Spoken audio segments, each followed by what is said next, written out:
La semana pasada repasamos algunos principios en los que aprendimos o repasamos o recordamos la necesidad de mantenernos firmes, ¿se acuerdan? ¿Sí estaban? En medio de un mundo que se está desmoronando cada día. En medio de un mundo en el que cada día hay menos valores y más deformación moral. En medio de un mundo en donde ya no hay principios o hay pocos principios espirituales.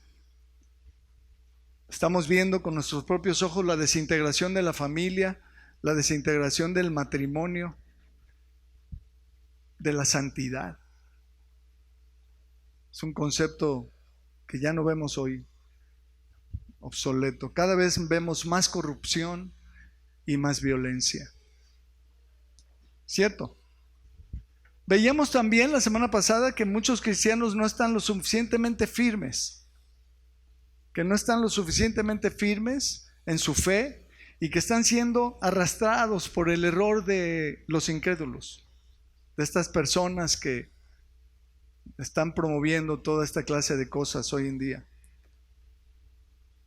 Y lo sacamos ese concepto y esa realidad y la comparamos con lo que vemos con nuestros ojos de 2 de Pedro capítulo 3 verso 17. ¿Se acuerdan que leíamos? Este fue nuestro texto base la semana pasada y yo les compartí de esta serie que voy a estar compartiendo. Dice: así que vosotros, oh amados, sabiéndolo de antemano, guardaos, no sea que arrastrados por el error de los inicuos, caigáis de vuestra firmeza. Los cristianos corremos el riesgo verdadero de caer de nuestra firmeza, de no estar firmes en nuestros principios, en nuestras convicciones, porque nos veamos o nos podríamos ver arrastrados por el error de las personas que no conocen a Dios. Necesitamos mantenernos firmes. Y hemos visto tristemente que algunos cristianos se están yendo con el engaño de estas corrientes mundanas. Entonces, como decía, les comenté que estaré compartiendo esta serie, por lo menos 7 principios que consideramos principios básicos, principios centrales, principios principales de nuestra fe. ¿Sí se acuerdan? ¿Sí estuvieron ayer el domingo pasado? Sí. Bueno, los que no durmieron, los que no se quedaron dormidos.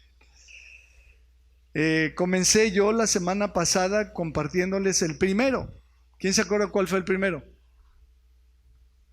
Jesucristo es Dios encarnado. ¿Se acuerdan? Este es un principio, creo que en mi opinión, el más importante. Si Jesucristo no es Dios hecho carne, todo se cae. Es uno más, es un maestro más, un filósofo más, algunos le llaman un revolucionario, no entendiendo nada. Jesucristo es Dios encarnado. Jesucristo visitó a la humanidad en persona, se encarnó. Pero en segundo lugar, hoy queremos hablar y quiero compartir con ustedes y quiero proponerles este segundo principio que tiene que ver con la inspiración de las Escrituras. La inspiración de las Escrituras. Segunda de Timoteo capítulo 3 verso 16, en la primera parte del versículo. Aquí la Biblia declara categóricamente que toda la Escritura es inspirada por Dios. Toda la Escritura. ¿No? Ahí está, mira, toda la Escritura. ¿Cuánta? Toda. ¿Una parte? Toda. Toda la Escritura es inspirada por Dios y tú lees luego en tu casa el resto y útil, etcétera, etcétera, ¿no?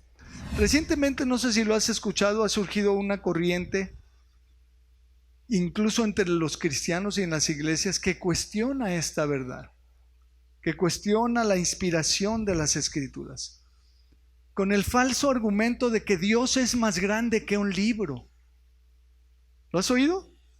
Es que Dios es más grande que un libro. Claro que sí. Dios es más grande que de lo más grande que te puedas imaginar. Por supuesto. Pero esto no esto no cambia esta verdad, ¿no? Y estos cristianos y estas personas quieren abrazar este concepto, este argumento para presentarlo y decir, no, pues es que no es confiable. Está obsoleta la Biblia. Y dicen ellos que Dios está dando nueva revelación, actualizada, dicen ellos. Pero esta nueva revelación, y la entrecomillo así, que no existe tal cosa, va en contra de las Escrituras, casualmente, y acepta y abraza y promueve valores y un estilo de vida que va en contra del carácter de Dios, de la familia y de la iglesia, casualmente. Y entonces, los que creemos en la Biblia y los que creemos en la familia y los que creemos en la iglesia estamos mal. Estás mal porque no quieres recibir la nueva revelación actualizada de Dios. Dios está hablando cosas nuevas ahora porque está obsoleto, dicen ellos.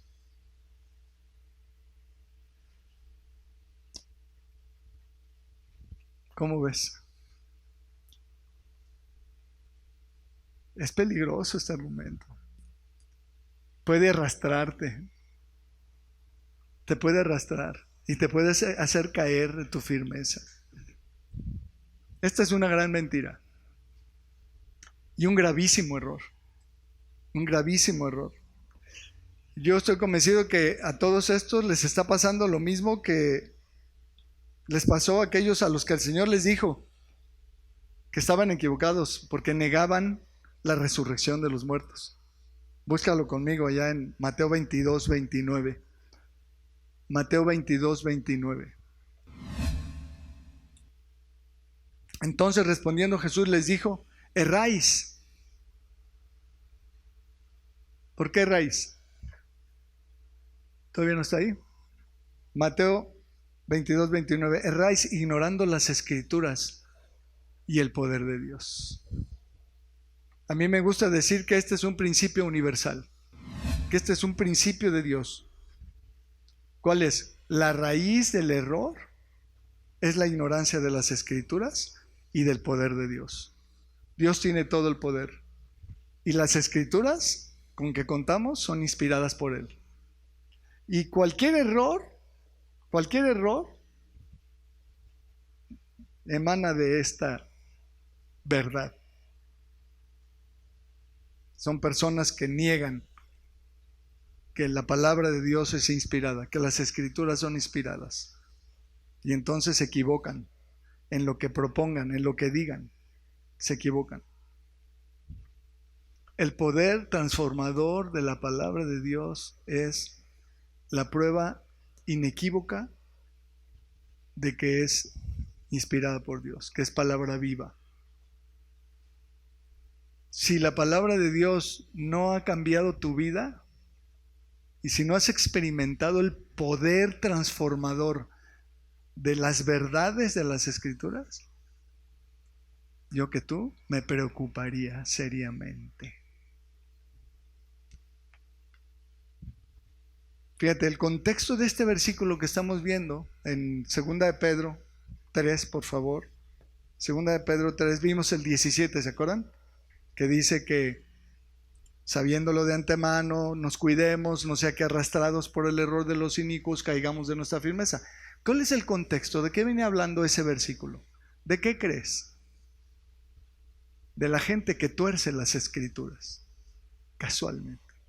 Fíjate lo que dice desde el versículo 13, 2 de Pedro 3:13. Dice, pero nosotros esperamos según sus promesas cielos nuevos y tierra nueva en los cuales mora la justicia. Estamos esperando esa tierra bendita donde Jesucristo va a reinar, donde va a haber justicia, no como la tierra en la que estamos ahorita. ¿Sí estamos? La estamos esperando, ¿cierto? Luego dice, por lo cual, oh amados, estando en espera de estas cosas, procurad con diligencia ser hallados por Él, batidos. ¿No? Batidos en la melcocha del mundo y del pecado. ¿No, verdad? ¿Qué dice? Sin mancha e irreprensibles en paz. Y tener entendido que la paciencia de nuestro Señor es para salvación. El enfoque del Señor siempre está en la salvación. Lo más importante para Dios y el enfoque principal de Dios en cuanto al hombre es su salvación. Porque si el hombre no tiene la salvación, no tiene nada. Lo hemos dicho 50 veces. ¿Sí o no? Si no tienes la salvación, no tienes nada.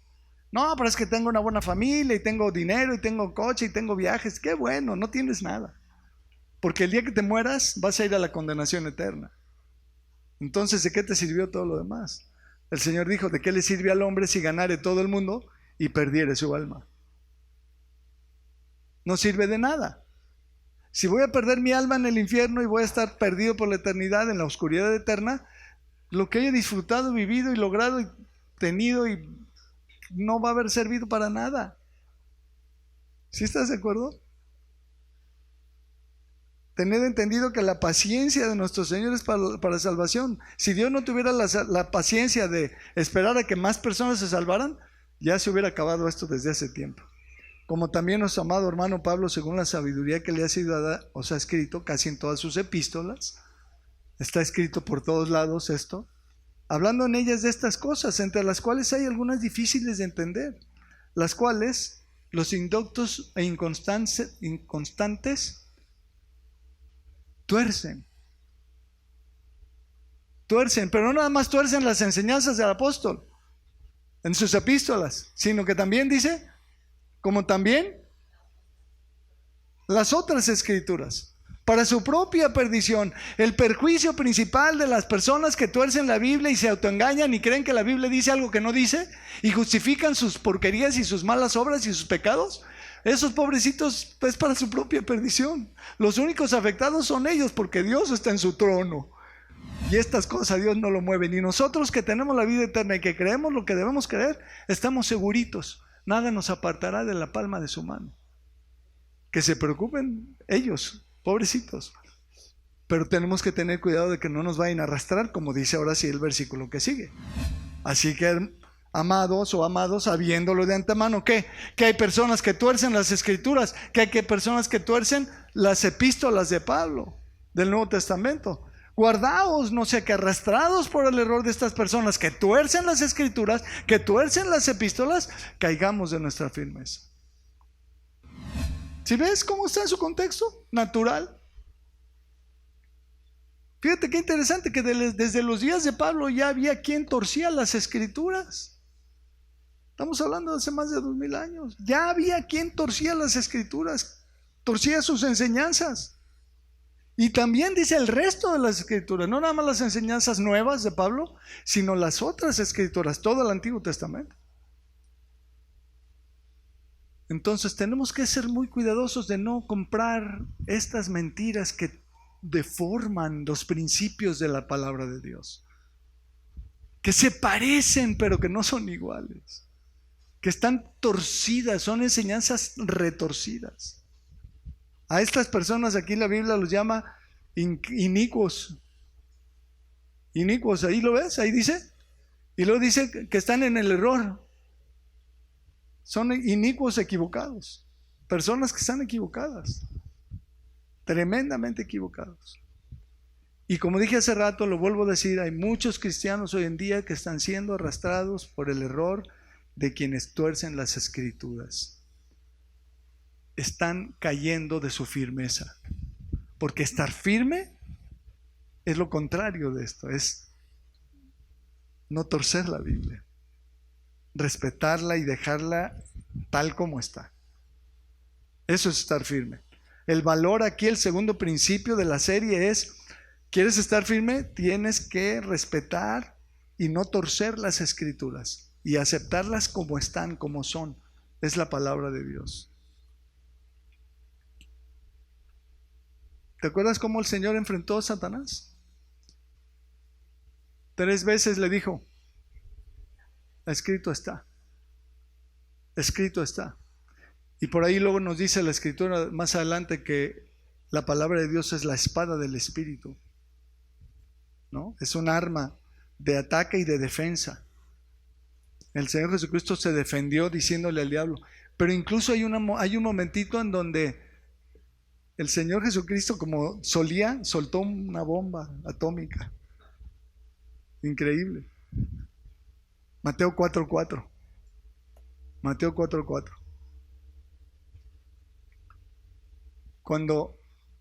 Cuando el diablo lo quiso incitar a torcer las escrituras, porque eso intentó el diablo, intentó que Jesús torciera las escrituras, ¿no? ¿Tienes hambre? Di que estas piedras se conviertan en pan. Si eres hijo de Dios, tienes el poder, ¿no? ¿Y qué le dice? Él respondió y dijo, escrito está,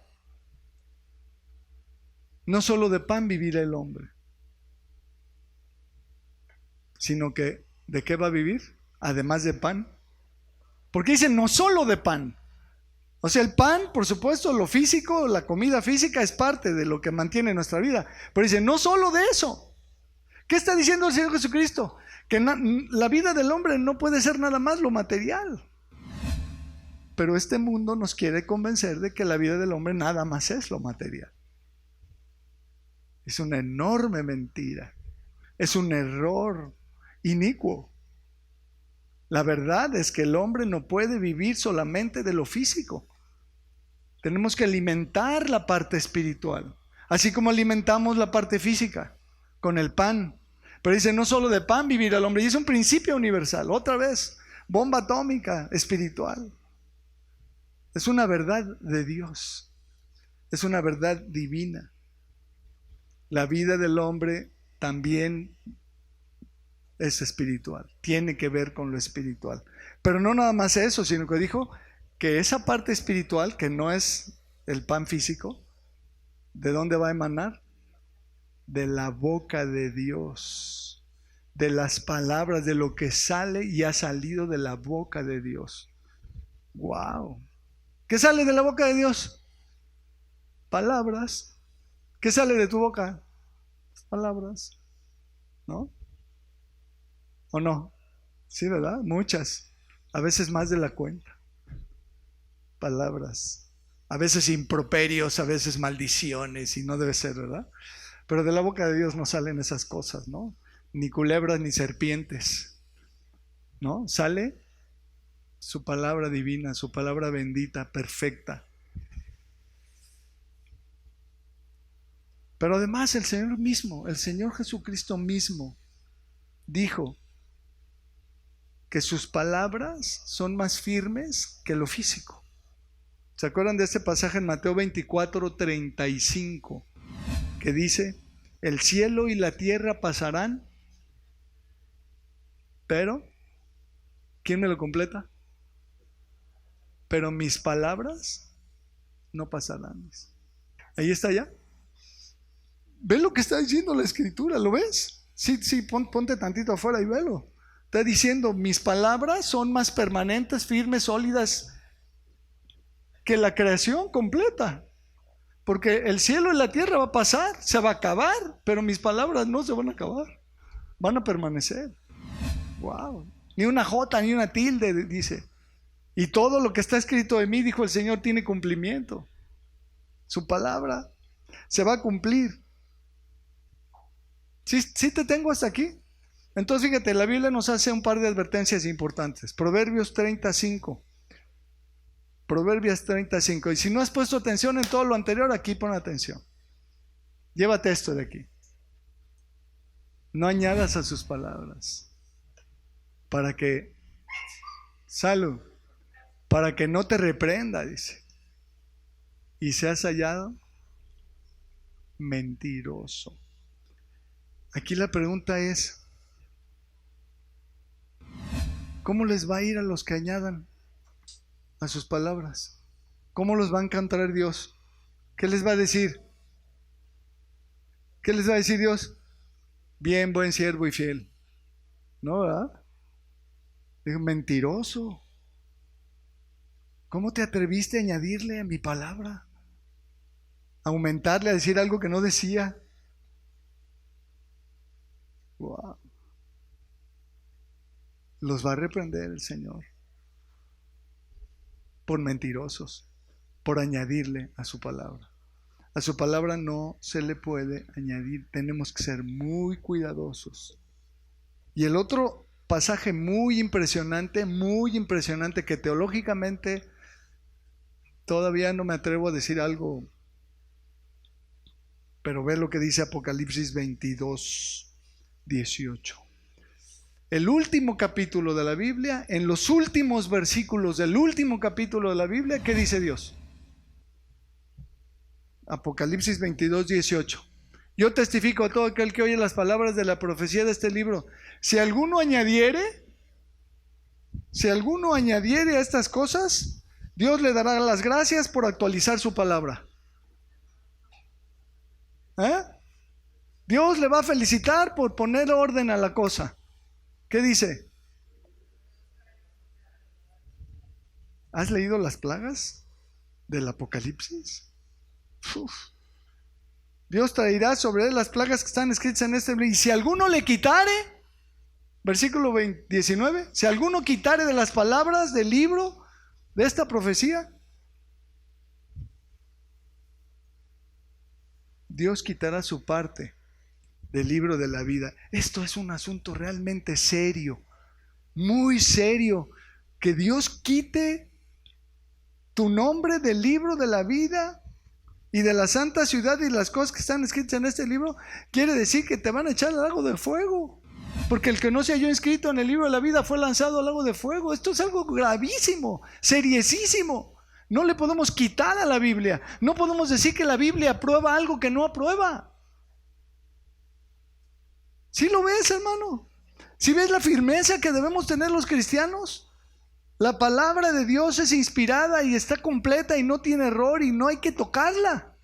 Es intocable, no le podemos quitar ni le podemos añadir. Que no se nos ocurra. Pero hoy en día van a seguir predicando, añadiéndole y quitándole y moviéndole y adaptándole para justificar. Cuidado. Cuidado, porque esto te puede arrastrar y llevarte, caer de tu firmeza y llevarte al error y vivir equivocado y hacer cosas equivocadas. ¿Sabes qué puse aquí? Puse, híjole. Concluyo aquí. ¿Sí? Compartí ayer en la boda de Marco y de Akane, de Abril, perdón. Es que Akane es como una Abrilita chiquita. Compartí ayer en la boda de ellos que el libro del Génesis nos relata en la caída que la primer cosa que hizo Satanás fue contradecir a Dios, mintiéndole al hombre. Nunca moriréis. Oye, es que Dios dijo que el día que comamos del árbol no moriréis. Eso se llama contradecir, mintiendo, contradecir, ir en contra. Y lamentablemente el hombre le creyó. El hombre le creyó. De modo que contradecir a Dios ha sido una constante desde entonces en el mundo espiritual y en el mundo material también, en el mundo de los hombres. Contradecir a Dios. Basta que Dios haya dicho, ¿es blanco? ¿Qué crees que va a decir el mundo y el demonio y los huestes espirituales de maldad? Van a decir, no, no es blanco. No. Es de todos colores. Y si Dios dice que es por la derecha, el mundo va a decir que es por la izquierda. Y si Dios dice que algo es bueno, el hombre va a decir que es malo. Y si Dios dice que algo es malo, el hombre va a decir que es bueno. Lo estamos viendo con nuestros propios ojos y está en nuestras narices. Ay de aquellos que a lo bueno dicen malo y a lo malo bueno, y que hacen de la luz tinieblas y de las tinieblas luz. Se llama contradecir a Dios. Contradecir a Dios. El mundo se dedica, el mundo espiritual que gobierna el mundo físico se dedica a promover toda clase de mentiras que contradicen lo que Dios ha dicho. Y si Dios ha dicho que el matrimonio es para siempre, 7 de cada 10 parejas se divorcian. Y si Dios ha dicho que hay que disciplinar a los niños, ahora te meten a la cárcel si les das nalgadas a tus hijos. ¿En serio? Dime qué ha dicho Dios, que el hombre no lo haya contradicho ya.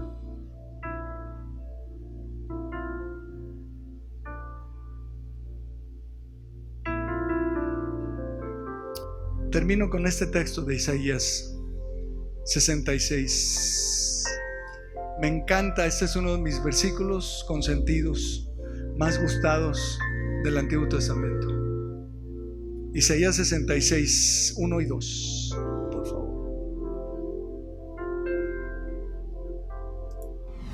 Este es un texto, mis amados, es una joya, es un diamante, es una cosa. Chécalo. Jehová dijo así: el cielo es mi trono y la tierra. Me encanta Dios, hermanos. El cielo es mi trono. Él está sentado en el trono y ahí, o sea, ¿qué? ¿Quién va a mover a Dios? ¿En qué le va a afectar al hombre con todas sus tonterías? En nada, hombre, por Dios santísimo. O sea, Dios está sentado en su trono en el cielo. Y la tierra es el estrado de sus pies. ¿Dónde está la casa que me habréis de edificar y dónde está el lugar de mi reposo? No hay lugar que alcance para eso. Pero ve el versículo 2, dice: mi mano hizo todas estas cosas. Y así todas estas cosas fueron, dice Jehová. Y aquí está a lo donde quería llegar yo. Pero miraré, dice Dios, miraré aquel que es pobre y humilde por dentro. Por dentro. No de pose externa, sino por dentro, de espíritu. ¿Y qué más?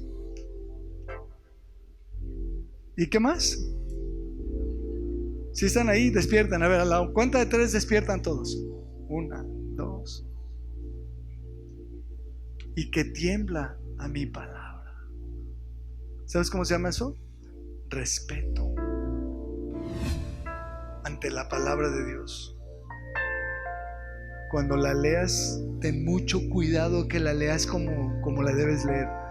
No la acomodes, no la ajustes, no te justifiques, no busques un versículo como que quiera decir lo que tú quieres que diga. Nunca saques de su contexto un versículo de la Biblia. Tómala en serio, tiembla ante ella, porque para Dios es su palabra, no es cualquier cosa, es su palabra. Está comprometido Él con lo que ha dicho.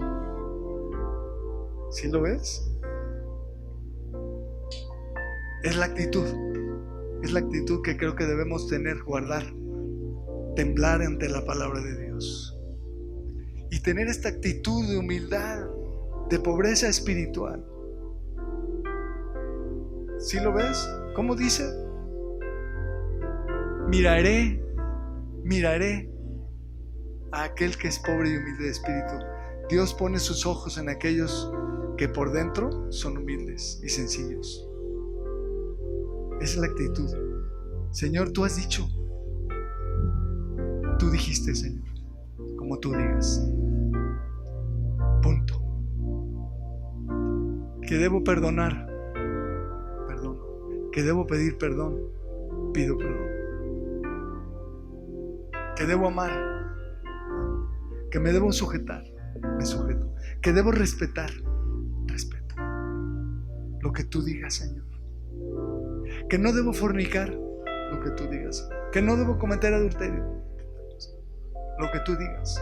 Que no debo robar, que no debo mentir, que no debo, lo que tú digas. Lo que tú digas porque tú lo dices. Porque es tu palabra.